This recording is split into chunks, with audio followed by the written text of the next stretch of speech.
Hi, my name is Jeff Raker. Welcome to the question for today. Are you anticipating a negative response?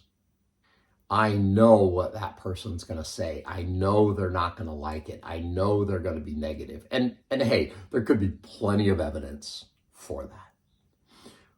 But the question is, if you are anticipating a negative response, what does that cause you to do?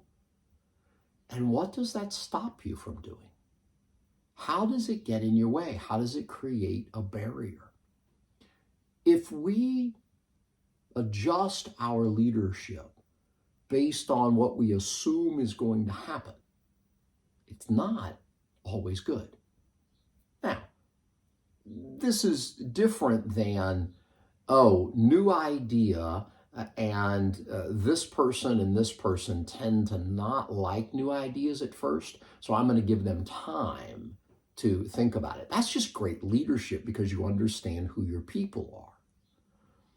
But step back for a moment and think about the negative responses that you get from people. How do you treat them differently? How do you approach them? Do you avoid them? What is the impact of your assumption, of your anticipation of something that's negative? How do you react to people who argue with your point or your vision or the next step you believe the team needs to take? Are you open to that? Or again, does it cause you to avoid some things because you don't want that pushback? You just made leadership all about you and not about the company, not about the team, not about the issue before you. Where does that happen?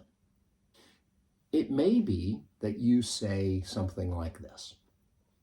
Well, I can't be gone because then what if something happens and I'm not there to fix it or answer a question?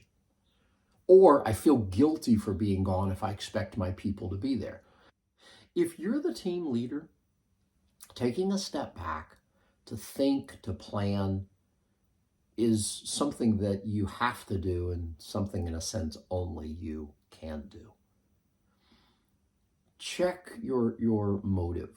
Oh, I always have to be there. I feel guilty if I'm not there. You're not that indispensable. Are you anticipating a negative response if you say to your team, hey, I'm not going to be here on Thursday afternoon this week? What does that stop you from doing? You being gone means your team has to think critically on their own. This is great. This is leadership. This is mentoring and coaching up. If you anticipate a negative response, what does that cause you to do? What does that stop you from doing? Level up your leadership with this question for today.